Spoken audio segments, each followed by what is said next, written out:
দিনের পর দিন ছোট্ট ছেলেটা তার বাবার ওপর অযত্ন অবহেলা দেখেছে, সাথে নিজে অত্যাচারিত হয়েছে।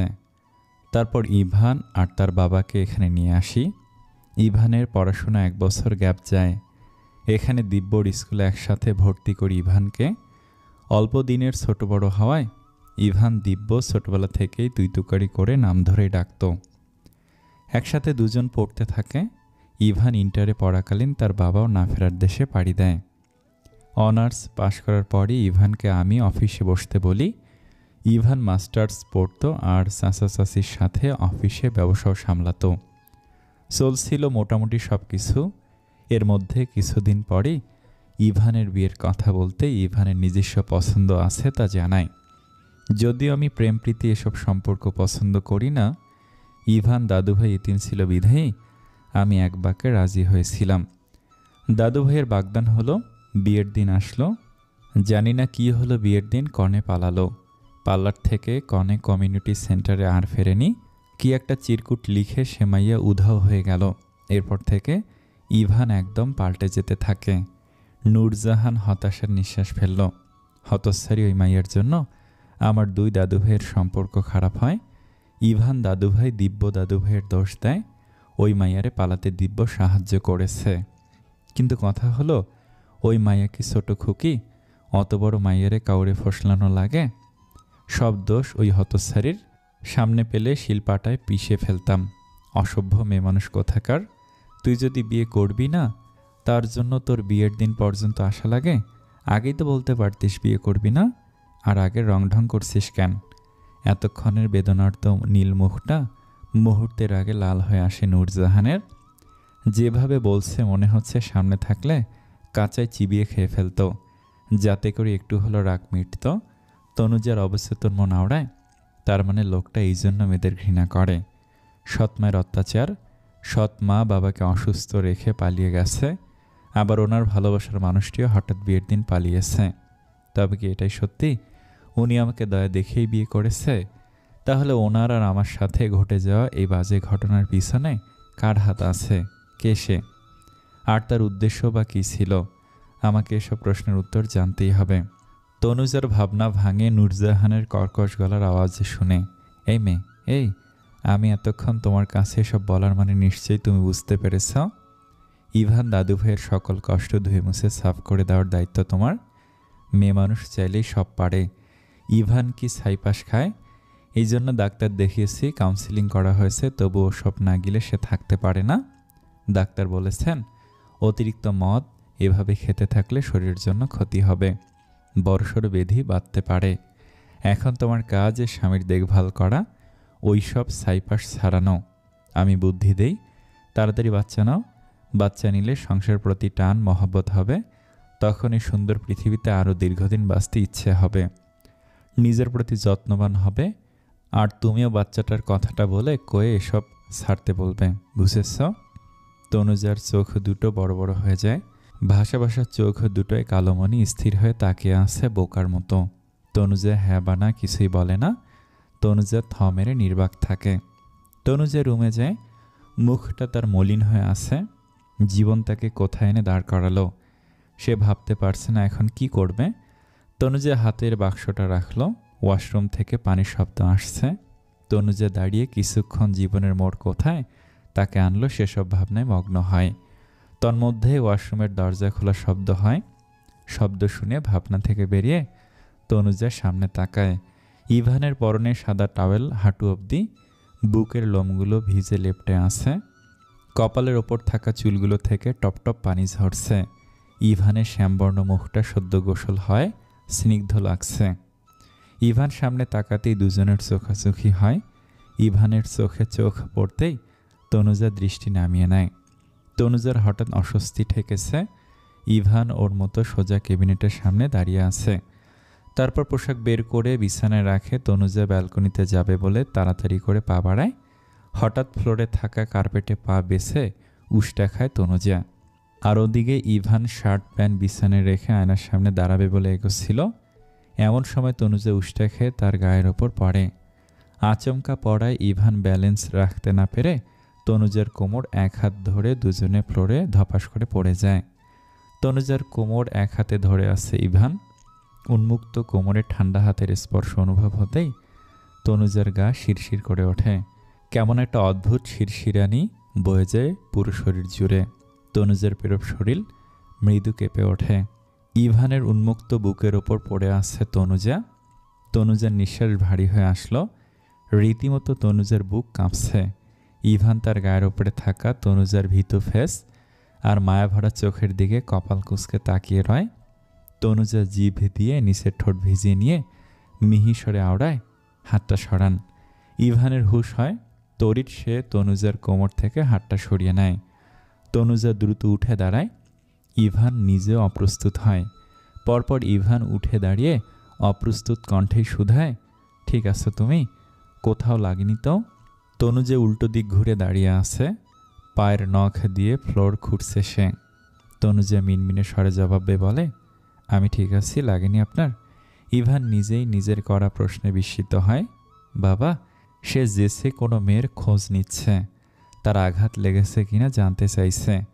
আচমকা নিজের করা এহেন প্রশ্নে ইভান তাজ্জব বনে যায়। ঘড়ির কাঁটা সকাল 8:30টার ঘর পেরিয়েছে। মির্জা বাড়ির ডাইনিংয়ে নাস্তা করতে বসেছে ইভান, নূরজাহান, তামান্না আর তার 10ম শ্রেণীতে পড়ুয়া মেয়ের নৃত্য। শিরিন খাবার সার্ভ করছে। তনুজা একপাশে গুটিসুটি হয়ে দাঁড়িয়ে তাকে হেল্প করছে। নূরজাহান খাবার খাচ্ছেন আর মাঝে মধ্যে কথা বলছেন। এদিকে ইভানের মাঝে কোনো ভাবান্তর নেই। সে ডানে বায়ে না তাকে ব্রেডে ছোট ছোট বাইট দিচ্ছে। শিরিনকে উদ্দেশ্য করে নূরজাহান জিজ্ঞাসা করলেন, ছোট বৌমা, ছোট খোকা দেশে কবে ফিরবে? আজ কয়েকদিনই তো হলো অফিসের কাজে বাইরে গিয়েছে, তার ফেরার সময় হয়নি এখনও, কাজ শেষ হয়নি। দিব্যর বাবা রাতে ফোনে বলল সামনের সপ্তাহেই চলে আসবে, কাজ প্রায় শেষের দিকে। ও আচ্ছা, তা দেখে শুনে থাকতে বলো, বিদেশ বিভুঁইয়ে থাকলে তো খুব চিন্তা হয়, কি খাচ্ছে না খাচ্ছে। বাইরের খাবার ছেলেটা আমার ঠিক মতো খেতে পারে না, না খেয়ে খেয়ে একেবারে শুকে অর্ধেক হয়ে আসে। শিরিন প্রত্যুত্তরে মৃদু হাসে। নূরজাহান দীর্ঘশ্বাস ফেলে। আশেপাশে তাকে শুধালেন, দিব্য দাদুভাই কই? সে এখনও খেতে আসলো না যে? দিব্য আসছে, আমি একটু আগেই ডেকে আসছি। দিব্য শাওয়ার নিচ্ছে, চলে আসবে এক্ষুনি। দিন দিন বাড়ির নিয়ম কানুন সব উচ্ছিন্নে যাচ্ছে, যে যার খুশি মর্জি মতো চলছে। আমি বেঁচে থাকতে এই অবস্থা, না জানি আমার না থাকাকালীন এই সংসারে কি হয়, হায় খোদা। খাবার খেতে বসেও চিরাচরিত স্বভাব সুলভ প্যাচাল ধরেছে নূরজাহান। তার রুলস, সবাই একসাথে সময় মতো খাওয়া দাওয়া করা। এই রুলস সর্বপ্রথম ব্রেক করে ইভান। সে তো অনেকদিন বাড়িতে না থাকার মতো থাকতো, বাড়ির পানিও ছুঁয়ে দেখতো না, বাইরে দিনরাত কাটতো তার। দিব্যর মুখোমুখি হতে হবে বলে এ বাড়ি মুখও তার হতে ইচ্ছে করতো না। তারপর দিদুনের অনুরোধে অনেক দিন ধরে বলার পর সে বাড়িতে ফেরে, আর সকালে নাস্তা একসাথেই করে। তবে রাত করে বাড়ি ফেরা, ড্রিঙ্কস করা তার অভ্যাসে পরিণত হয়েছে। হাজার বলে কয়ে কাউন্সিলিং করেও এটা ছাড়ানো যাচ্ছে না। ইভান বাড়ির কারো সাথে খুব প্রয়োজন ছাড়া কথা বলে না, আর সবার কথায় হাঁ হো, ব্যাস এতটুকুই। দিব্যর সাথে দিনে একবারই তার দেখা হয়, সকালে নাস্তার টেবিলে। তবে দুজনের মধ্যে কথা হয় না, একজন টেবিলের এক প্রান্তে আর আরেকজন টেবিলের অপর প্রান্তে। দুইজন দুই মেরুতে বসে, দেখেও যেন দেখেনি এমন ভঙ্গিমায় থাকে ওরা দুজন। ইভান হাত বাড়িয়ে টেবিলের মাঝখান থেকে জুসের জগটা নিতে যাচ্ছিল। এমন সময় শিরিন বলে ওঠে, ইভান দাঁড়াও, তনুজা দিচ্ছে। এই তনুজা, ইভানকে জুস দাও। তনুজা কিছু পল চুপ করে দাঁড়িয়ে থেকে ছোট করে দীর্ঘশ্বাস ফেলে। অতঃপর টেবিলের মাঝখান থেকে ফলের জুসের জগটা হাতে নিয়ে ইভানের পাশে এগিয়ে যায়। গ্লাসে ঢালতে থাকে তনুজা। তন্মধ্যে চেয়ার টানার শব্দ হয়। তনুজা চোখ তুলে সামনে তাকায়। সুটাম দেহ, আটোসাটো কফি কালারের টি শার্ট আর নীল জিন্স পরনে, চুলগুলো ভেজা, মুখটা গম্ভীর। তবে বরাবরের মতোই খুব হ্যান্ডসাম লাগছে দিব্যকে। তনুজাকে ইভানের পাশে দেখে ক্রোধে ভেতরে ভেতরে ফেটে পড়ে দিব্য। সব রাগ যেন নিরহ চেয়ারটার উপর মেটায় সে। শব্দ করে চেয়ার টেনে বসে। তনুজার শান্ত চোখ দুটো দিব্যর মুখের দিকে আটকায়। ফর্সা মুখটা কেমন ফ্যাকাশে ম্লান হয়ে আছে। তনুজার মায়া হলো দিব্যর জন্য। তার বুকটা হু হু করে ওঠে বেদনায়। এর মধ্যে আকাশ বাতাস কাঁপিয়ে জলদ গম্ভীর স্বর কানে পৌঁছাতেই কেঁপে ওঠে তনুজার পেলব শরীর। স্টুপিড কোথাকার, কোথায় তাকে আসো? হ্যাঁ, চোখে দেখো না নাকি? কোন ধ্যানে আসো? ইভানের চড়িয়ে যাওয়া মেজাজের এহেন কথাগুলো শুনে উপস্থিত কয়েক জোড়া চোখ সেদিকে নিবদ্ধ হয়। তনুজার সাথে সাথে দাঁত দিয়ে জিভ কাটল। জুস ঢালতে গিয়ে তার বেখেয়ালে গ্লাস ভর্তি হয়ে উপচে পড়ছে, আর উপচে পড়া জুস টেবিল ভেসে ইভানের গায়ের ওপর পড়ছে। তনুজার বুকটা ধরফড়িয়ে ওঠে ইভানের ধমক শুনে। তনুজার গলা শুকে কাঠ হয়ে আসছে। ভীতু সন্ত্রস্ত হয়ে অপরাধীর সুরে আমতা আমতা করে বলে, সরি, আসলে আমি খেয়াল করিনি। ইভান রুর কণ্ঠে বলে, খেয়াল করনি? কোন দিকে তাকিয়ে হাঁ করে আসছো তুমি? যে এদিকে জুস ঢেলে বন্যা বয়ে দিচ্ছ? কেয়ারলেস একটা, আমার ড্রেসটা নোংরা করে ছাড়লে যত সব। ইভানের এভাবে তনুজাকে বলায় দিব্যর মেজাজ খারাপ তুঙ্গে ওঠে। তার হাতের আঙ্গুল মুষ্টিবদ্ধ হয়ে যায়। বরাবরই দিব্যর রাগ জেদ বেশি। সে নিজেকে কন্ট্রোল করার বৃথা প্রয়াস চালিয়ে যাচ্ছে। অবশেষে সে হেরে যায়। আচমকা নিজেকে দমিয়ে রাখতে না পেরে দিব্য দাঁত কিরমিরিয়ে বলে উঠল, সামান্য একটু জুস পড়েছে, তাতে এমন কি হয়েছে? এর জন্য রাফ অ্যান্ড টাফ বিহেভিয়ার করতে হবে? আরও ইচ্ছে করে করেছে যে তুই এমন বাজে বিহেভ করছিস ওর সাথে। সামান্য একটা বিষয় কেউ এভাবে রিয়াক্ট করে? সবাই অবাকের চরম সীমানায় পৌঁছায়। নর্মালি এরা দুই ভাই কারো ভালো মন্দ কোনো ব্যাপারে মাথা ঘামানো তো দূর, বিন্দুমাত্র ইন্টারেস্ট দেখায় না। আর আজ দিব্য ইভানকে উদ্দেশ্য করে বলছে। শিরিন ভয়ে ভয়ে আছে। তনুজার চোখ ছলছল করছে। ইভানের কপালে ভাঁজ পড়ে। আজ 1.5 বছর কথা হয় না তাদের দুজনের। আজ হঠাৎ এমন কি হলো? দিব্য এভাবে বলতে গেল। ইভানের কাছে বিষয়টা ভালো ঠেকল না। তনুজার প্রতি দিব্যর এই টান, এই সহানুভূতিশীল কথা ইভানের সহ্য হলো না। নিজের ইগো ধরে রাখতে গলার স্বর চিবিয়ে সে বলল, আমি কার সাথে কিভাবে কথা বলবো তোর থেকে শুনতে হবে নাকি? ফার্দার কখনো আমার কোনো ব্যাপারে ইন্টারফেয়ার করবি না, মাইন্ড ইট। দিব্য দ্বিগুণ রাগ নিয়ে উঁচু স্বরে বলে, তোর ব্যাপারে ইন্টারফেয়ার করার জিরো ইন্টারেস্ট আমার। থেমে তাচ্ছিল্য হাসে দিব্য। বড় করে শ্বাস টেনে নিয়ে রাগী দৃষ্টিতে তাকিয়েই বলে, মেয়েটার সাথে কোনো কারণ ছাড়াই হুদায় রাফ ব্যবহার করলি। এভাবে চামারের মতো কথার ধরন আর আচরণ চোখের সামনে দেখে কিছু না বলে চুপ করে দর্শকে থাকতে পারলাম না, তাই বলা আর কি। তাছাড়া তোর সাথে কথা বলার কোনো ইচ্ছেই আমার নেই। দিব্যর এই তাচ্ছিল্য করে বলা কথা শুনে ইভানের মুখ কালো হয়ে যায়।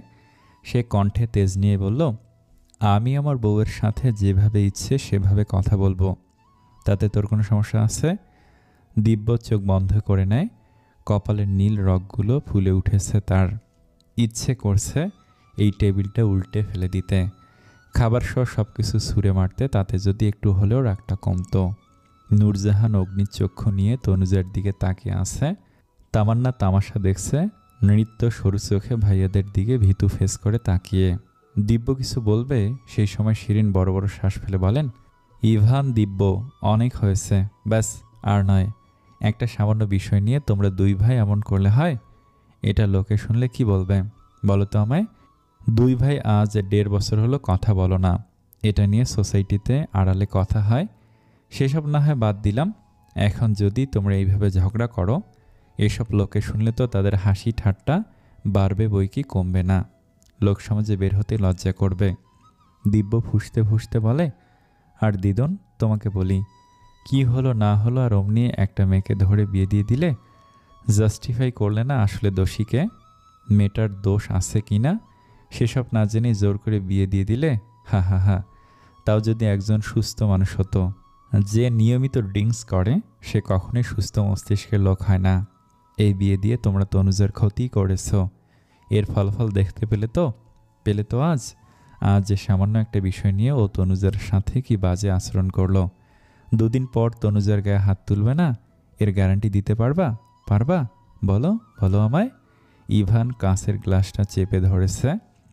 শক্ত করে চেপে ধরে দাঁত কটমট করে বলল, দিদন, ওকে বলে দাও, ও কিন্তু ওর লিমিট ক্রস করছে। তনুজার বড্ড অসহায় ঠেকছে, তার জন্যে আজ এরকম হচ্ছে। তনুজার বুক ফেটে কান্না পাচ্ছে। তনুজার আখি জোড়ে জল টলমল করছে। থরথর করে কাঁপছে তনুজা। নূরজাহান মুখ কালো করে গম্ভীর গলায় বললেন, দিব্য দাদুভাই, থামো তুমি। আমি অনেকক্ষণ ধরে তোমাদের অহেতুক ঝগড়া দেখে বিরক্ত হচ্ছি। দয়া করে থামো তোমরা। ইভান কিন্তু খারাপ কিছু বলেনি। বউ ভুল করলে স্বামী শাসন করতেই পারে। স্বামী তার স্ত্রীকে ধমক দিবে, এটা এমন কি? ভুল হলে গায়ে হাতও তুলতে পারে। আমাদের সময় কত কি সহ্য করেছি। দিব্য ফোঁস করে নিঃশ্বাস ফেলে বলে, দিদুন, তোমাদের সময় আর এখনকার সময় টোটালি আলাদা। আর আমি মোটেই অহেতুক ঝগড়া করছি না। এখানে দোষটা তোমার বড় নাতির। তার বিহেভিয়ার দেখে আমি বলতে বাধ্য হয়েছি। সে বউ বলল না? শুনে আমার খুব হাসি পাচ্ছে। বউয়ের সাথে কেউ বুঝি এরকম আচরণ করে? আরে বুয়ার কাজের ভুলের জন্য তো কেউ এভাবে ধমকায় না। তাচ্ছিল্য করে উপহাস করে বলে রাগ কমানোর চেষ্টা করে দিব্য। তনুজা অসহায় চোখে তাকিয়ে বলে, দিব্য তুমি প্লিজ থামো, আমার আর ভালো লাগছে না। আমার জন্য শুধু শুধু একটা সিন ক্রিয়েট হলো। ইভান কাঁচের গ্লাসে সর্বোচ্চ বল প্রয়োগ করে। তার সমস্ত শক্তি দিয়ে গ্লাস হাতের মুঠোয় চেপে ধরে। মুহূর্তে গ্লাসটা কয়েক টুকরে পরিণত হয়। শব্দ শুনে তাকিয়ে তনুজা আর্তনাদ করে উঠল, এ কি, আপনার হাত কেটে রক্ত ঝরছে তো? কি করে গ্লাসটা ভাঙল? ইভান শিরিন এগিয়ে আসলো। নূরজাহান হাহুতাশ করে, দাদুভাই, হায় হায়, হাতটা কেটে রক্ত বেরোচ্ছে। তনুজা আচমকা দুই হাতে ইভানের হাত ধরে। ইভানের রক্তাক্ত হাতটা তার একটা হাতের উপর রাখে। ছোট্ট এক টুকরো কাঁচ বিঁধে ছিল হাতের তালুতে। তনুজা টান দিয়ে বের করে দেয়। শিরিন নৃত্যকে ডেকে বলে, নৃত্য, ফার্স্ট এড বক্স নিয়ে আয়। ইভান থ মেরে শূন্যে তাকিয়ে আছে। সে যেন অনুভূতি শূন্য, পাথরের মূর্তির মতো ঠাই দাঁড়িয়ে আছে সে। তনুজার চোখে মুখে অস্থিরতা। তনুজার সমস্ত মনোযোগ এখন ইভানের হাতের দিকে। ইভানের প্রতি তনুজার এই অস্থিরতা দেখে দিব্য রাগ তরতর করে বাড়তে থাকে। টেবিলে শব্দ করে ঘুষি মেরে দিব্য উঠে চলে যায়। পরপর ইভানও এক ঝটকায় তনুজার হাত দুটো সরিয়ে দিয়ে উঠে দাঁড়িয়ে বলে, ঔষধ লাগবে না, আমি আসছি। আর একটাও শব্দ উচ্চারণ না করে ইভান গটগট করে বেরিয়ে যায়। পেছনে শিরিন, নূরজাহান ইভানকে ডাকতে থাকে। ইভান পিছু ফিরে তাকায় না। কিছুপল পর নূরজাহান তনুজার দিকে তীক্ষ্ণ দৃষ্টিতে তাকিয়ে বলে, একবার এক কালনাগিনীর জন্য আমার দুই দাদু ভাইয়ের সম্পর্ক খারাপ হলো। বুঝতে পারছি না আবার কি হতে যাচ্ছে। তামান্না চেয়ার ছেড়ে উঠে দাঁড়াতে দাঁড়াতে বিরক্তিকর ফেস করে বলে, এসব তামাশা দেখতে আর একটু ভালো লাগে না। নৃত্য ফার্স্ট এড বক্স এনে বোকা বোকা চোখে আশেপাশে তাকে বলে, ভাবিমণি, ইভান ভাইয়া কই? তনুজা মাথা নিচু করে নিরুত্তর থাকে। শিরিন বুয়াকে ডেকে জায়গাটা ক্লিন করতে বলে। নূরজাহান কপাল কুঁচকে বলেন, এখানে এভাবে সাঙের মতন না থেকে যাও, যাও এখান থেকে। তোমাকে দেখলে আমার রাগ বাড়ছে বই কি কমছে না? কেমন মেয়ে মানুষ তুমি, বলো তো আমায়। স্বামী কাঁটা হাত নিয়ে চলে গেল, অমনি দাঁড়িয়ে দাঁড়িয়ে দেখলে, তাকে আটকাতে পারলে না। একে তো তোমার বেখেয়ালের জন্য দুই ভাইয়ের মধ্যে কথা কাটাকাটি হলো। তনুজা অবাক হয়, এখানে সবাই ছিল, তাকে আটকানোর দায়িত্ব কি শুধু তারই ছিল? আর যে ওভাবে চলে যায় তাকে কিভাবে আটকাবে? তারপরেও হাতের রক্ত দেখে তনুজা আচমকায় ইভানের হাতটা ধরে। রক্ত দেখে তনুজার মাথা হ্যাং হয়ে আসছিল। লোকটাকে কাল পাত্র বিবেচনা না করেই তনুজা হাতটা ধরে, কাঁচের টুকরো ফেলে দেয়। এসবের পরেও তনুজা কেমন হা হা হা এসব ভেবে নিজের উপর নিজেরে আনমনেত তাচ্ছিল্য হাসে তনুজা। সময় তার আপন গতিতে চলছে, সময় পরিবর্তন হচ্ছে। দিন গিয়ে আসছে রাত, রাত গিয়ে আসছে দিন। তনুজার ভাগ্যরই শুধু পরিবর্তন হচ্ছে না, তার ভাগ্য তাকে শুধু কাঁদিয়েই যাচ্ছে। সে ছোট্ট থেকে সে কাঁদছেই। মাঝখানে দাদির কাছে থাকাকালীন তার কান্নারা সাময়িক ছুটি নিয়েছিল বোধহয়। ভেতরে শূন্যতা কষ্ট থাকলেও এতটা যন্ত্রণা ছিল না যতটা যন্ত্রণা আজ দুদিন পাচ্ছে সে। জীবন যেন তার জটিল থেকে জটিলতর হচ্ছে। ব্যালকনিতে দাঁড়িয়ে তনুজা, গাল বেয়ে অঝরে জল গড়িয়ে পড়ছে। দৃষ্টি তার দূর আকাশের পানে জলজল করে জ্বলে থাকা তারকারাজির দিকে। আকাশ পানে তাকিয়ে সে মায়ের প্রতি অভিযোগ নিয়ে কত শত কথা বলে, ঝুরি ঝুরি প্রশ্ন পাঠায় সে, তবে তার প্রশ্নের উত্তর আসে না। আকাশের দিকে তাকিয়ে তনুজার বুক চিরে দীর্ঘশ্বাস বেরোয়। গাল বেয়ে পড়া জলটুকু হাতের উল্টো পাশ দিয়ে মুছে নেয়। মনকে শক্ত করার প্রয়াস চালায় সে। তনুজা ধরে নেয় সামনের বাকি দিনগুলো এভাবেই যন্ত্রণার মধ্য দিয়েই তার কাটবে। তার জীবনে সুখের আশা করা মরীচিকার মতন। তনুজা নিজের সুখের আশাও করে না আর। তার বেশি খারাপ লাগছে তার জন্যই এই বাড়িতে নতুন করে অশান্তি সৃষ্টি হলো। এরকম বোধহয় রোজ রোজই হবে, এই ভয় আতঙ্কে। তনুজার মরে যেতে ইচ্ছে করছে, তবে বিবেক বাধা দিচ্ছে। নিজেকে শেষ করে দেওয়া চরম বোকামি। কতই না ধৈর্য ধরেছে সে। এভাবেই ধৈর্য ধরুক। জীবনের বাঁকা মোড় কোথায় শেষ হয় তাই জানার আগ্রহ তনুজার। তবে তার মন বলে তার জীবনে মোড় ঘুরে ফিরে অথই সাগরের কষ্টের বুকে গিয়েই শেষ হবে। সুখের দেখা ওই জীবনে মিলবে না কভু।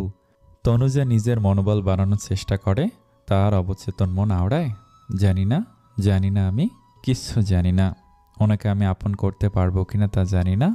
তবে দিব্যর প্রতি নিজের মনকে তো চাইলে কঠোর করতে পারবো। দিব্যর প্রতি এক বিন্দু দুর্বলতা রাখা আমার জন্য পাপ হবে। হে খোদা, তুমি সাহায্য করো, আমি যেন দ্রুত আমার অতীত ভুলতে পারি।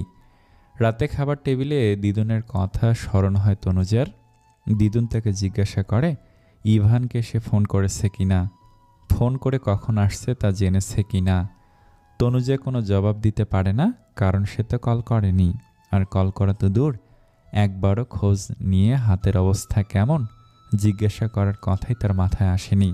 দিদুন এই নিয়ে খানিকটা রাগঢাক করে।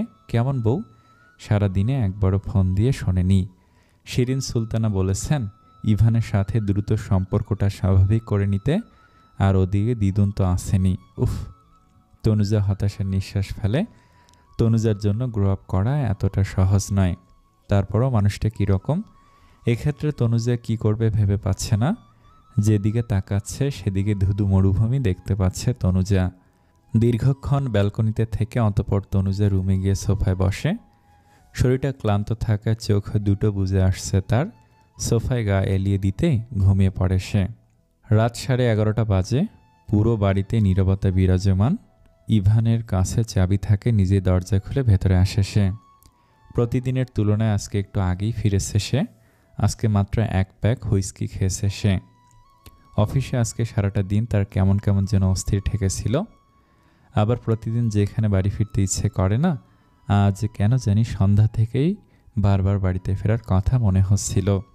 ইভান ভেজানো দরজা এক হাতে ঠেলে রুমে প্রবেশ করে, পরপর দরজা লক করে দেয়। দুপা এগোতে দৃষ্টি যায় সোফায় ঘুমিয়ে থাকা তনুজার দিকে। ইভান পূর্ণ দৃষ্টিতে তাকায়। তনুজার মায়াভরা মুখটা একদম নিষ্পাপ লাগছে। শ্যামবর্ণ মুখটার চোখের কোণায় জল শুকিয়ে দাগ হয়ে আছে। মেয়েটা অনেক কেঁদেছে, এই দাগ তার সাক্ষী। হঠাৎ ইভানের খারাপ লাগলো। ইভান এক হাতে নিজের মুখ চেপে ধরে। জানে না সকালে হঠাৎ তার কি হয়েছিল। এখন মনে হচ্ছে সে একটু বেশি খারাপ আচরণ করে ফেলেছে। এটা ঠিক হয়নি। একটা অসহায় মেয়ের সাথে রূঢ় আচরণ করা তার মোটে উচিত হয়নি। সকালে ইভান যখন লক্ষ্য করে গ্লাস ভরে জুস পড়ে যাচ্ছে, সেই সময় তনুজাকে বলতে যাচ্ছিল, এমন সময় ইভানের খেয়ালে আসে তনুজা দিব্যর দিকে তাকিয়ে আছে। কেন জানি এটা দেখে ইভানের মাথা বিগড়ে যায়।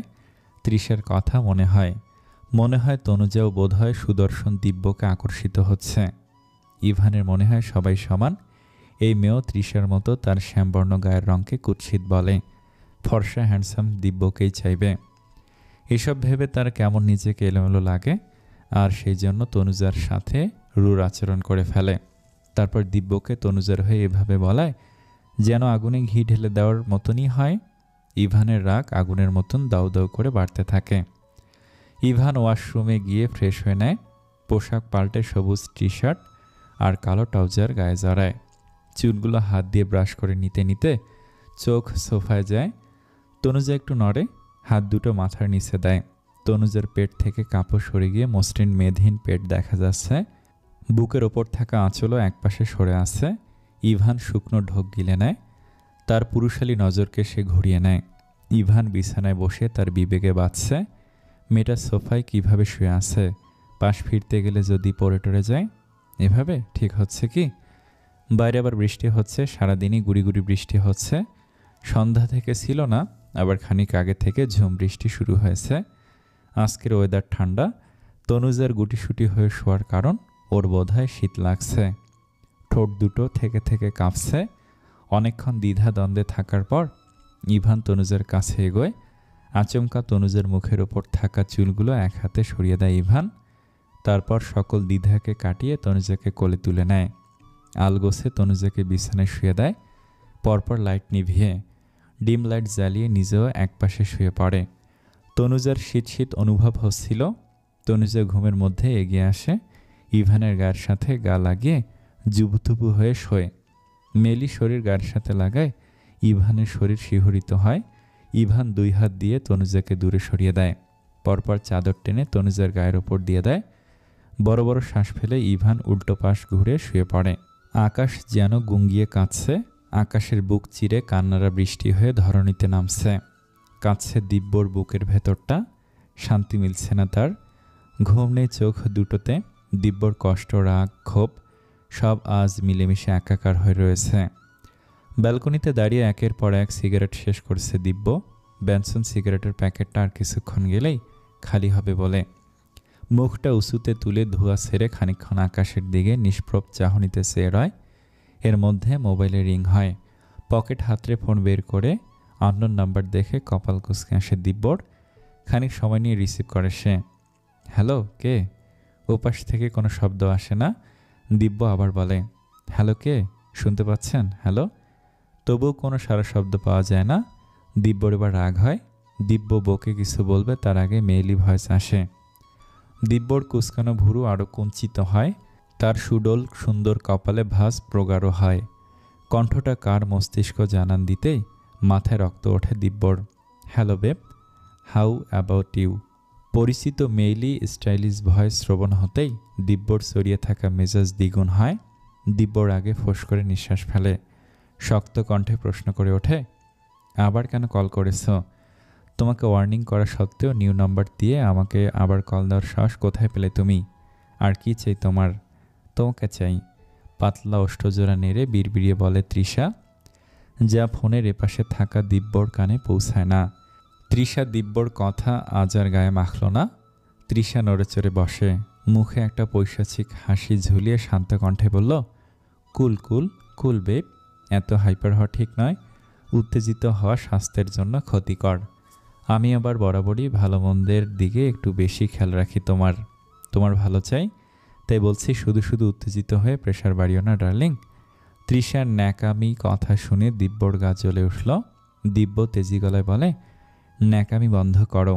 আর তোমার মতো মেয়ে কারো ভালো চায়? হা হা হা, হাসালে। ড্রামা বন্ধ করো। শেষের কথাটা দাঁতে দাঁত চেপে বলে দিব্য। তৃষা ডিভানে গা হেলিয়ে দেয়। পরপর মাথার নিচে এক হাত রেখে অন্য হাতে ফোনটা কানে চেপে বলে, আচ্ছা আমার কথা বাদ দাও। তা তোমার পেয়ারের ফেরেস্তার মতো ভালো ফারিস্তা নূর তনুজার কি খবর? বন্ধুদের সাথে বাজি ধরে যাকে প্রেমের ফাঁদে ফেলতে গিয়ে নিজেই তার প্রেমে হাবুডুবু খেতে থাকলে, তারপর সেই মেয়েটার জন্য আমাকে ইগনোর করতে শুরু করলে। আর তার কথা কিছু বলো বলো বলো আমায়, আমি খুব এক্সাইটেড তার ব্যাপারে শুনতে। দিব্য কিছু বলে না, নিরুত্তর থাকে। তৃষা শব্দ করে জ্বলনি দেওয়া হেসে ফের বিদ্রুপের সুরে বলে, দিব্য বেব, যার জন্য আমাকে খারাপ বলেছিলে, আমাকে প্রস্টিটিউট বলতেও তোমার মুখে আটকায়নি, সেই তনুজা ওরফে তোমার তনু, তোমার সতী সাবিত্রী তনু, সে কি করলো? তার প্রেমিকের বাড়িতে থেকেই প্রেমিকের বড় ভাইয়ের সাথে নষ্টিফষ্টি করলো। Just shut up, mind your language. মুখ সামলে কথা বলো। সামনে থাকলে তোকে আমি খুন করে ফেলতাম, একদম শেষ করে ফেলতাম তোকে। তনুজার সম্পর্কে একটাও বাজে কথা বলবি না। আর তোর কোনো যোগ্যতা নেই নিজেকে তনুজার সাথে কম্পেয়ার করার। আর তোর কি মনে হয় তোর সাথে লিওর ক্লোজ ছবিগুলো দেখার পরেও আমি তোর সাথে রিলেশন রাখবো? আরে তোর মতো বাজে মেয়ের দিকে ফিরে তাকানোর ইচ্ছে আর সময় কোনোটাই সাফওয়ান দিব্য মির্জার নেই। সবচেয়ে বড় ভুল ছিল তোকে হেল্প করায়। আমার বড় ভুল ছিল তোর কথাগুলো বিশ্বাস করায়। পরে বুঝলাম ইভান ঠিক ছিল। আরে তুই তো একটা নোংরা মেয়ে, তাই তো তোকে নিয়ে সন্দেহ হওয়া ইভানের অস্বাভাবিক ছিল না। আর তুই মিথ্যে বলে আমার কাছে সিম্পেথি নিতে আসলি। আমি বোকার মতো তোর কথায় বিশ্বাস করে নিলাম। বিয়ে ঠিক হওয়ার পর বললি ইভান তোকে পড়াশোনার জন্য বিদেশে যেতে দিবে না। তাই এই বিয়ে করা সম্ভব নয়। আর ইভান অনেক বেশি পজিটিভ। ইভানের এই পজিটিভনেসকে এক প্রকার তোর কাছে অত্যাচার ঠেকছে। তুই মানসিকভাবে ডিপ্রেসড হওয়ার জন্য নাটক করলি। উফ, এক নাগারে বলে বড় বড় শ্বাস ফেলে দিব্য। তৃষা নিজের সাফাই গাইতে বলে, দিব্য তুমি কেন বুঝতে পারছো না? এখানকার কালচার এটা। সেদিন লিওর বার্থডে পার্টি ছিল। পার্টিতে সকলে ড্রিঙ্ক করে থাকে, আমিও করেছিলাম, যে এখানকার নর্মাল বিষয়। এটা এমন কি আর ওই ছবিগুলো ড্রিঙ্কস অবস্থায় থাকাকালীন তোলা। দিব্য নিজের রাগটা কন্ট্রোল করার চেষ্টা করে, চোখ বন্ধ করে নেয়, দাঁত কিরমিরিয়ে বলে, তৃষা অনেক হয়েছে, ব্যাস। অনেক কষ্টে আমার মুখের ভাষা সংযত রেখেছি, আর সম্ভব হচ্ছে না, প্লিজ কল কেটে দাও। তৃষা আবার রাগে আইটাই করতে থাকে। তৃষা বলে, তনুজা তনুজা যে এমন একটা জঘন্য কাজ করলো, আমার উপর দেয়া সেই গালিটা তো তনুজা ডিজার্ভ করে। সেখানে এখনও তনুজার প্রতি তোমার এত প্রেম আছে কি করে আমার মাথায় ধরছে না। একজনের সাথে প্রেম করে আরেকজনের সাথে বিছানায় রাত কাটায় তনুজা, এরপরে বলবে তনুজা আমার থেকেও বেটার। সতী সাবিত্রী তোমার ভীতু বোকা প্রেমিকা তনুজা, হা হা হা। দিব্য শরীর জ্বলনি দিয়ে ওঠে তৃষার হাসি শুনে। দিব্য একটা কষিয়ে রামধমক দিয়ে বলে, stop stop, I am sure যা কিছু হয়েছে সব ইভান করেছে, ইভানের প্ল্যান করে করা সব। আমি তনুজাকে চিনি, খুব ভালো করে চিনি। আমাদের 5 মাসের রিলেশন ছিল। এই 5 মাসে কখনো ওর হাত ধরারই সাহস পাইনি আমি, আর না তো তনুজার সুযোগ দিয়েছে। এরও কয়েক মাস আগে থেকে তনুজাকে চিনি আমি, আমার থেকে বেশি ওকে কেউ চেনে না। তাই পুরো পৃথিবী তনুজাকে খারাপ বললেও আমার বিশ্বাস হবে না। একটু থেমে কপালে সূক্ষ্ম ভাঁজ ফেলে প্রশ্ন করে দিব্য, বাই দ্য ওয়ে তুমি এত কিছু কি করে জানলে? মাত্র 2 দিনের মধ্যে আমার বাড়ির সকল খবরাখবর কে পৌঁছালো তোমার কাছে? তৃষা এবার অপ্রস্তুত হয়, সময় নিয়ে পরপর কিছু শব্দ গুছিয়ে নেয়। সে বলে, খবর কখনো বসে থাকে নাকি? তোমার আর তনুজার প্রেম কাহিনী যেভাবে শুনেছিলাম সেভাবেই। মিথ্যে বলবে না, এত দ্রুত তো তোমার জানার কথা নয়। তৃষা ঢোক গিলে নেয়, আমতা আমতা করে বলে, আরে এসব খবর বাতাসে ডাকে ওড়ে, তুমি জানো না। দিব্য কিছু বলে না, কপালের ভাঁজ মিলিয়ে ঠোঁট কামড়ে নীরব থাকে দিব্য। তৃষা কিছু ভেবে কৌশলে শোধায়, আচ্ছা দিব্য, তুমি বলছো ইভানের প্ল্যান এসব, তো তোমার কি মনে হয় ইভান কেন প্ল্যান করে করছে এটা? ইভান তোমাকে না পাওয়ার জন্য আমাকে দায়ী করে, আর হয়তো ও জেনেছিল আমি তনুজাকে ভালোবাসি, তাই হয়তো আমার থেকে তনুজাকে কেড়ে নিয়েছে নোংরা গেম খেলে। তৃষা ঠোঁট টিপে শব্দহীন হাসল, মনে মনে শখ কষে দিব্যকে ফের দাবার গুটি বানাতে চাইল। গলার আওয়াজ বেদনার্ত বানিয়ে বলল, সো স্যাড দিব্য। দিব্য, আমি তোমার কষ্টটা উপলব্ধি করতে পারছি। ইভান শুধু তনুজাকে তোমার থেকে কেড়ে নিয়ে ক্ষান্ত হয়নি, ওর আরও সুদূরপ্রসারী পরিকল্পনা আছে। ও তোমাকে আরও কষ্ট দিতে চায়। ইভান চায় তুমি তাকে আর তনুজাকে একসাথে দেখে প্রতি মুহূর্তে জ্বলো, ছটফট করো, কষ্টে থাকো। দিব্য, দিব্য তুমি ইভানকে সাকসেস হতে দিও না। তুমি ইভানকে দেখে দাও, উল্টো ইভানের জ্বলনি ছটফটানি হয় তাই করো। কি করে? তৃষা মনে মনে খুশি হলো, যাক টোপটা কাজে আসছে বোধ হয়। আমাকে বিয়ে করে মানে? আগে আমার কথাটা ঠান্ডা মস্তিষ্কে ভাবো। তুমি যদি আমাকে বিয়ে করে নিয়ে যাও, তাহলে ইভান তোমার পাশে আমাকে দেখে রাগে ফুঁসতে থাকবে, আর এটা প্রুভ হবে তুমি মোটেই তনুজাকে হারিয়ে শোকে কাতর হওনি।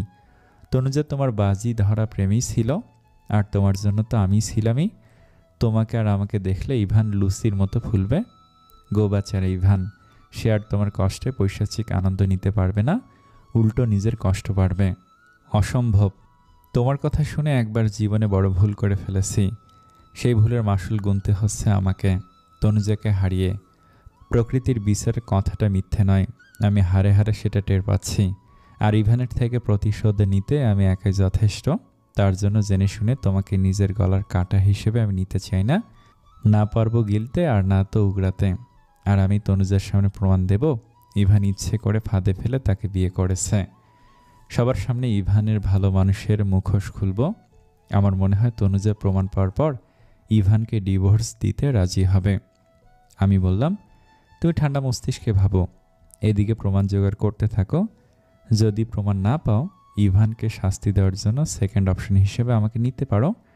আচ্ছা দিব্য, তুমি ভাবতে থাকো, আর আমি খুব দ্রুতই দেশে ফিরছি। দেশে ফিরে ফেস টু ফেস কথা বলবো। এই কদিনে তুমি ভেবে সিদ্ধান্ত নাও, ইভানকে সাকসেস হতে দিবে নাকি উল্টো ওকেই ঘোল খাওয়াবে। দিব্য আর কিছু না শুনে কল কেটে দেয়। তৃষা ভাবতে থাকে, নির্বোধ দিব্য ঠিক রাজি হবে। তনুজাকে হারানোর শোকে হিতাহিত জ্ঞান হারিয়ে দিব্য খেপাটে হবে। সে ইভানকে কষ্টে দেখতে চাইবে আর তৃষার টোপ গিলবে। আর টোপ গিললেই তৃষার আকাঙ্ক্ষা চাওয়া পাওয়া পূরণ হবে। এই ভেবে তৃষার চোখ দুটো জলজল করতে থাকে। ফজরের আজানে সুমধুর ধ্বনি ভেসে আসছে চারিদিক থেকে। তনুজার ঘুম হালকা হয় এবার। তনুজা নিভু নিভু চোখে তাকানোর চেষ্টা করে। চোখ মেলে নিজেকে বিছানায় আবিষ্কার করে। গায়ে চাদর জড়ানো দেখে অবাক হয়। তনুজার স্পষ্ট মনে আছে সে সোফায় শুয়েছিল, তাহলে এখানে এলো কি করে। মাথাটা ঘুরিয়ে খানিকটা দূরত্বে ইভানকে ঘুমিয়ে থাকতে দেখতে পায়। তনুজার অস্বস্তি হতে থাকে। ওর অবচেতন মন আওড়ায়, তাহলে কি উনি? এতটুকু ভাবতেই তনুজার অস্বস্তি হুড়হুড় করে বাতাসের বেগে বাড়ে। তবে তনুজা বেশ বিস্মিত হয়, লোকটা তার গায়ে চাদর অবধিও দিয়ে দিয়েছে। মানুষটা বাইরে যতটা কঠোর স্বভাব দেখায় ততটা কঠোর নয় মনটা। তনুজার বুকটা অস্বাভাবিকভাবে কাঁপছে, কেমন হাঁসফাঁস লাগছে। ডিম লাইটের সবুজ আলোয় ঘুমন্ত ইভানকে বাচ্চাদের মতো নিষ্পাপ লাগছে। শ্যামবর্ণ মুখটা থেকে কেমন মায়াময় দ্যুতি ছড়াচ্ছে। তনুজা দুরু দুরু কাঁপতে থাকা বুক নিয়ে নির্নিমেষ চাহনিতে চেয়ে থাকলো ওই মুখটাতে। পরপর দৃষ্টি ঘুরিয়ে উঠে হাঁটু ভাঁজ করে বসে। দুই হাতে হাঁটু জড়িয়ে মাথাটা হাঁটুতে ঠেকিয়ে কিছুক্ষণ চোখ বুজে থাকে। ভেতরটায় অস্থির লাগছে। এভাবে অনেকটা সময় কাটে। অতপর উঠে উজু করে নামাজ পড়ে নেয় তনুজা। সকালে শিরিনের সাথে রান্না করে তনুজা। পুরো সকালটা তার কিচেনেই কাটে। তনুজার দাদি ওকে ঘরকন্নার কাজ সব শিখিয়েছিল। যদিও দাদি কাজ করতে দিত না তেমন, তারপরেও শিখিয়ে দিয়েছিলেন নিজ হাতে। বিয়ের পর মেয়েদের এসব করতেই হয়, তাই শিখে রাখা ভালো। তনুজাও আগ্রহ নিয়ে দাদির কাজ দেখত, মাঝে মধ্যে সাহায্য করত। সেই থেকেই ঘরকন্নার কাজগুলো তার আয়ত্তে। তনুজা নিস্তেজ হয়ে রোবটের মতন কাজ করছিল। ছিল না মুখে হাসি, আর না তো উৎফুল্লতা। রান্না শেষে টেবিলে সাজিয়ে রুমে যায় তনুজা। কিচেনে কাজ করতে গিয়ে গরম লেগেছে খুব। আগুনের তাপ থেকে মুখটা কেমন জ্বলছে। মুখে পানি ঝাপটা নেওয়া জরুরি, আর বাতাসে বসে একটু জিরানো দরকার। রুমে পা দিতে দেখতে পায় পরনে অফ হোয়াইট প্যান্ট আর নেভি ব্লু শার্ট গায়ে জড়াতে ব্যস্ত ইভান। চুপচুপে ভেজা চুলগুলো মাথা ছাড়িয়ে কপালে এলোমেলো হয়ে লেপটে আছে। তনুজা সেদিকে আর দ্বিতীয়বার না তাকিয়ে সোজা ওয়াশরুমে ঢোকে। পরপর হাত দুটো হ্যান্ড ওয়াশ দিয়ে ধুয়ে নিয়ে মুখে পানি ঝাপটা দেয়। ওয়াশরুম থেকে বের হয়ে দেখে ইভান শার্টের বোতাম লাগাচ্ছে। ইভানের দৃষ্টি আয়নায় ছিল। তনুজা খানিকটা দূরত্বে পিছনে দাঁড়িয়ে সেদিকে তাকালো। হঠাৎ দুজনের চোখে চোখ পড়ে। তনুজা তড়িৎ দৃষ্টি নামিয়ে নেয়। ইভানের থেকে দৃষ্টি লুকাতে শাড়ির আঁচল টেনে মুখ মুছতে ব্যস্ত হয়। ইভান বাম হাত দিয়ে ধীরে ধীরে বোতাম লাগাচ্ছে। তনুজা কোনা চোখে তা দেখল। বাম হাত দিয়ে ডান হাতের শার্টের আস্তিন গোটাতে থাকে ইভান। তনুজার অবচেতন মন ভাবে একবার কি জিজ্ঞেস করবে হাতের অবস্থা কেমন। পরপর অদৃশ্য এক দ্বিধা এসে জড়ো হয়। তনুজা দ্বিধা আর দ্বন্দ্বের মধ্যে নিজেকে জড়িয়ে ফেলে। শোনা আর হয়ে ওঠে না। ডান হাতের শার্টের আস্তিন গোটানো হয়। বাম হাতের আস্তিন গোটাতে গিয়েই সমস্যায় পড়ে ইভান। তনুজা কোনা চোখে ইভানকে লক্ষ্য করছিল। ইভান ডান হাতের সাহায্যে বাম হাতের আস্তিন গোটাতে গিয়ে বারবার কপাল কুঁচকে নিচ্ছে। হাতের তালুতে কাঁটায় টান লাগতেই ব্যথায় কপাল কুঁচকে যাচ্ছে ইভানের। তনুজা চোখ তুলে তাকিয়ে বিষয়টা দেখে। ইভান শার্টের আস্তিন গোটাতে গিয়ে বারবার থেমে যাচ্ছে। তনুজার হঠাৎ কি হলো? ওর ভেতরের কোমল সত্তা ওকে বারবার উস্কাতে থাকে ইভানকে হেল্প করার জন্য। আর এও স্মরণ হতে থাকে লোকটা তার কেয়ার নিয়েছে, এই মুহূর্তে তাকে সাহায্য করা জরুরি। আচমকা তনুজা ইভানের সামনে গিয়ে দাঁড়ায়। ইভানের দিকে পলক তুলে তাকায়। একদম মিহি স্বরে বলে, আপনার হাতে বোধহয় লাগছে, আমার কাছে দিন, আমি করে দিচ্ছি। ইভান পূর্ণ চাউনিতে তনুজার দিকে তাকালো, কেন জানি না করতে পারল না। চুপচাপ নিজের ডান হাতটা সরিয়ে নিল। তনুজা ইভানের চুপ থাকাকেই নীরব সম্মতি ধরে নিয়ে তার কোমল হাত দিয়ে ইভানের শার্টের আস্তিন খুব যত্ন সহকারে আলগোছে গোটাতে থাকে। ইভানের নিরেট ধূসর চাউনি তনুজার মায়াবী মুখখানায় নিবদ্ধ হয়েছে। ভাসা ভাসা চোখ দুটো ইভানের হাতের দিকে তাকিয়ে, কালো চিকন ভুরু জোড়া, ভেজা ভেজা কপালের ওপর ছোট ছোট অবাধ্য চুলেরা বাতাসে নৃত্য করছে যেন। ইভানের কাছে এই দৃশ্যটা সুন্দর লাগলো। সে চেয়ে চেয়ে দেখতে থাকলো। শার্ট গায়ের সাথে আটশাট, হাতাটাও তেমনই আটোসাটো। গোছাতে গিয়ে তনুজার বেশ বেগ পোহাতে হচ্ছে। ইভানের লোমশ হাতের সাথে তনুজার হাতের ছ লাগছে, আর যেন বিদ্যুৎ স্পৃষ্ট হচ্ছে এমন ঠেকছে তনুজার। সহজ কাজটা অতটা সহজ নয়। এখন মনে হচ্ছে তনুজার অস্বাভাবিকভাবে বুক কাঁপছে, তার গলাটাও শুষ্ক হয়ে আসছে, হাত দুটো রীতিমতো কাঁপছে। কাঁপা কাঁপা হাতে গোটানো শেষ করে জোর করে শুকনো হেসে সরে দাঁড়ায় তনুজা। নিজেকে স্বাভাবিক দেখাতে হঠাৎ শুধায়, কাল খাবার খেয়েছিলেন কিভাবে? না মানে হাত জ্বলেনি। ইভান আর চোখে তনুজাকে আরেক পলক দেখে চিরুনি বাম হাত দিয়ে নিয়ে চুলগুলো পরিপাটি করতে করতে জবাবে বলে, স্পুন দিয়ে। তনুজা ছোট করে ও বলে আর বাক্য ব্যয় করে না। তার মনে হলো সে বোধহয় অহেতুক বোকা একটা কথা বলে ফেলেছে। নাস্তা করতে বসেছে সবাই।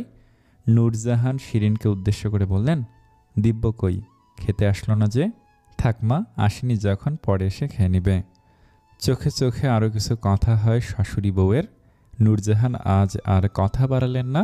থাকবে, কালকে টেবিলে দুই ভাইয়ের ঝগড়া হলো, এখন সামনাসামনি না হয় ভালো।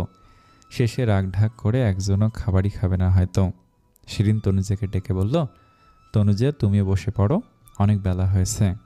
সমস্যা নেই আন্টি, আমি পরে বসবো। তনুজা নিচু স্বরে জবাব দেয়। শিরিন অমায়িক হেসে বললেন, পরে কেন, বসো তো। নূরজাহান ভুরুকুটি করে বিরস স্বরে বলল, এতবার বলছে, সেখানে এত ঢং কিসের? বুঝি না বাপু, আমাদের সময় শাশুড়িরা একবার কিছু বললেই টু শব্দটি তো দূর, অমনি অক্ষরে অক্ষরে পালন করতাম। তনুজা আর কথা না বাড়িয়ে চেয়ার টেনে বসে পড়ে। নৃত্য নানু আপুর দিকে সরু চোখে চেয়ে বিড়বিড় করে, নানু আপুর তো একটাই কথা, আমাদের সময় আমাদের সময়, এই আমাদের সময় আমাদের সময় বলে জিকির তোলে। আমার ভীষণ দেখার শখ, নানু আপু যেভাবে বলে সেভাবে সব করেছে কিনা। ইস, যদি একবার টাইম মেশিন করে দেখতে যেতে পারতাম তাহলে খুব ভালো হতো। নূরজাহান খাবার খেতে খেতেই বললেন, বউ একটু আগে আমার কাছে এসেছিল, আজ দুপুরে সে নাকি আসতে পারবে না। ছোট বৌমা তো একটু পরে অফিসে যাবে। এই যে নাতবউ, তোমারে বলছি, কি রান্না করা লাগবে সব শাশুড়ির থেকে শুনে নিও, নিজে সবটা রান্না করবে, বুঝছো? তনুজা কলের পুতুলের মতন ঘাটটা কাত করে হ্যাঁসূচক উত্তর দেয়। নৃত্যর হঠাৎ কিছু মনে হতেই বিস্ময় নিয়ে বলে, আমি তো একটা কথা বলতে ভুলে গিয়েছি, কালকে কোচিং থেকে ফিরতে বুয়াকে দেখলাম। তামান্না মেয়েকে ধমক দিয়ে থামিয়ে দেয়। কর্কশ গলায় বলল, স্কুলের টাইম হয়ে যাচ্ছে, তাড়াতাড়ি খাও। খাওয়ার সময় তোমার কথা বলতে হবে। রোজ রোজ তুমি কোনো না কোনো কারণে লেট করে ক্লাসে ঢোকো, আর স্কুল থেকে এই নিয়ে আমার কাছে কমপ্লেন আসে। মায়ের বকুনিতে নৃত্যর মুখটা ছোট্ট হয়ে এইটুকুন হয়ে যায়, আর সে কথা না বলে চুপটি মেরে যায়। তামান্না খাবার চিবোতে চিবোতে বলে, আজ নীতি আসবে, নীতির জন্য কী কী রান্না করা লাগবে আমি বলে দেব, নীতির খাবারে ঝাল একদম কম দিবে। তনুজাকে উদ্দেশ্য করে বলে তামান্না। তনুজা বরাবরের মতোই নিশ্চুপ থাকে। নৃত্য এক্সাইটেড হয়ে বলে, ওয়াও, আপু আসবে, দারুণ মজা হবে। দরজার পাশে থাকা তাক থেকে কালো জুতা জোড়া নামিয়ে পায়ে দিতে থাকে ইভান। উবু হয়ে এক হাতের সাহায্যে জুতাটা পায়ে গলিয়ে নিতে থাকে। এমন সময় পান চিবোতে চিবোতে নূরজাহান হাঁক ছেড়ে ডাকলেন, দাদু ভাই, আজ বিকেলের দিকে চলে এসো, নাতবউকে নিয়ে কেনাকাটা করতে যাব। এখনও তো তেমন কিছু কেনাকাটা করা হয়নি, তাই তাকে নিয়ে আজকে মার্কেটে যাব। তনুজা টেবিল থেকে এটো প্লেট সরিয়ে কিচেনে যাচ্ছিল। এমন সময় কথাটা তার কানে আসে। ইভান পরপর বলে উঠল, আমার কাজ আছে, আমি যেতে পারবো না। ওমা, তা বললে হয়, বিয়ে হয়েছে, এবারের বউ সে, তার ভরণ পোষণের দায়িত্ব তোমার, আমি টাকা দিয়ে দেব, যা লাগে কিনে নিতে বলো। নূরজাহান গম্ভীর মুখে বললেন, বাড়ির বউ একা একা কেনাকাটা করতে যাবে? এখনকার দিনকাল ভালো না। না না, এই দিদুনকে নিয়ে আরেক জ্বালা, এখন এটা ভালো না, ওটা ভালো না, সব ভালো মনে হয় তার সময় ছিল। আশ্চর্য। ইভান বিরক্তিতে বর্গীয় শব্দ উচ্চারণ করে। একা যেতে সমস্যা হলে নৃত্যকে সাথে নিতে বলো, আলমারির ডান পাশে ড্রয়ারে টাকা আছে, তাকে নিতে বলো, আমি আসছি, আমার দেরি হয়ে যাচ্ছে। ইভান আর বাক্য খরচ না করে পা চালায়। পিছন থেকে দিদন আইটাই করতে থাকে। চেঁচিয়ে বলেন, আজ তোমার কাজ আছে, আজ না হয় কাল নিও, কাল না হয় পরশু, তবু বাড়ির বাচ্চা মেয়েসহ তাকে একলা দোকানে যেতে দিচ্ছি না। ইভান ফিরে তাকায় না, আর কোনো প্রত্যুত্তরও দেয় না। সে তার মতো আপন মনে তস্ত্র পায়ে প্রস্থান করে। ঘড়ির কাঁটায় সকাল 9:35 বাজে। মির্জা বাড়ির ডাইনিংয়ে বসে নাস্তা করছে দিব্য। বাকিরা খানিকক্ষণ আগেই নাস্তা পর্ব শেষ করেছে। ইভান অফিসে গিয়েছে। শিরিন সুলতানা নিজের রুমে আছেন। নীতি আর নিত্র দুই বোন সোফায় বসে ফোনে লুডো খেলছে। কালকে বিকেলে হোস্টেল থেকে বোন আসছে। বোনের সাথে গল্পগুজব করবে বলে মায়ের বকুনি শুনেও স্কুলে যায়নি নিত্য। সিঙ্গেল সোফায় বসে পাঞ্জি বসছে নূরজাহান। তনুজা কিচেন থেকে আলতো পায়ে হেঁটে আসলো। নূরজাহানের থেকে খানিকটা দূরত্ব দাঁড়ায়। নীতি হাস্যোজ্জ্বল মুখে তনুজার দিকে তাকালো, মিষ্টি হেসে বলল, ভাবিমণি, তুমি তো ফ্রি আছো, আমাদের সাথে জয়েন করো, চলো লুডো খেলি। ভাবিমণি ডাকটা শোনার সাথে সাথে দিব্য মাথা তুলে তাকায়। ডাইনিংয়ে বসে ঘাড় ঘুরিয়ে তনুজাকে এক পলক দেখে দিব্য। তনুজা কিছু বলার আগে নৃত্য উৎফুল্ল হয়ে বলে ওঠে, ও ভাবিমণি, খেলবে আমাদের সাথে? তনুজা শুকনো হেসে কোমল স্বরে বলে, ইয়ে মানে তোমরা খেলো। দুই বোন একসাথেই বলে ওঠে, ওকে। তনুজা নূরজাহানকে উদ্দেশ্য করে ভয়ে ভয়ে একদম মিহি স্বরে বলে, দিদুন, বলছিলাম যে। নূরজাহান কপাল কুঁচকে তাকালেন, মুখে গম্ভীরতার ছাপ টেনে বললেন, হ্যাঁ বলো। তনুজা দৃষ্টি নুয়ে আছে। ওভাবে নত মস্তিষ্কে দাঁড়িয়ে মিনমিনে স্বরে বলে, দিদুন, আজকে একবার কলেজে যেতে চাইছি। কলেজে যাওয়া খুব জরুরি ছিল। কদিন বাদে ইনকোর্সের এক্সাম আছে, তাই নোট কালেক্ট করতে। নূরজাহান তনুজাকে থামিয়ে দেয়। মুখটা অন্ধকার করে কর্কশ স্বরে বলেন, ছোট বৌমা তোমাকে কিছু বলেনি?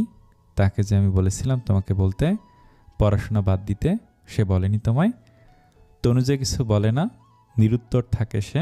দৃষ্টি ফ্লোরে নিবদ্ধ করে শাড়ির আঁচল আঙুলে পেঁচাতে থাকে।